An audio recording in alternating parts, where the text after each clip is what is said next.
Hey guys, I'm Jennifer Perkins and I am excited to share with you some projects from my new book, Upcycle It, Crafts for Kids. The best part about some of these projects, they upcycle and they recycle, which is one of my favorite crafting methods. We are gonna be working with some things that you probably already have around the house. So let's get started. No, this is not a blue jean jacket, at least not anymore. It is a journal. Yes, you can cover journals and notebooks in denim. Let me show you how I made it. So you want to pick an area in your blue jeans that is the width of the journal, cut it, and once you do that, it's gonna unfold. You want to make sure that it fits a little bit larger than the actual journal. The next step is I am gonna glue this pair of blue jeans onto the front of this journal. Put a little more glue here, and then I'm gonna wrap it, kind of like a gift. Once the denim is wrapped all the way around, you wanna finish off the inside with felt.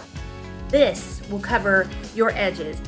One of my favorite parts about these denim covered journals is when you add a pocket. And then once you have your pocket, you can just put your pens and you are just ready to journal your heart out, mark down, buy a new pair of jeans because I just cut mine up. Another project that I know will be near and dear to your heart are puzzle bowls. Basically, you're gonna glue stuff to stuff, and that stuff are puzzle pieces. So I started with this ring of puzzle pieces, gluing it together, because the first thing you wanna do is make a base. From here, you're gonna start to just keep on keeping on, adding up the sides until you get a bowl shape. Now clearly, you can't put cereal in this bowl, but what you can put is like your keys or some other little small trinkets. If you wanted a little more subtle, you could paint it one solid color. You can get through one of these bowls in an hour maybe, so why not make some for friends and family as well? You cannot kill a plastic bottle, for better or for worse.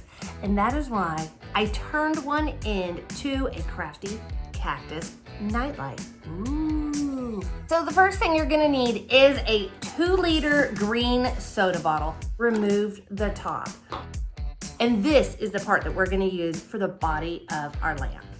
Now we need to add our cactus spikes. My preferred method is using hot glue. It dries really fast. However, if you are working with small children and you don't trust them with a hot glue gun, you can also use a dimensional paint.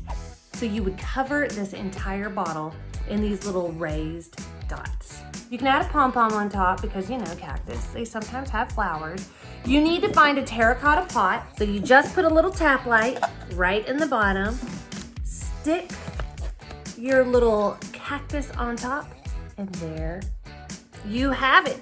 Your very own crafty and cute cactus light. All right, guys, thank you so much for having me, and I hope you stay crafty.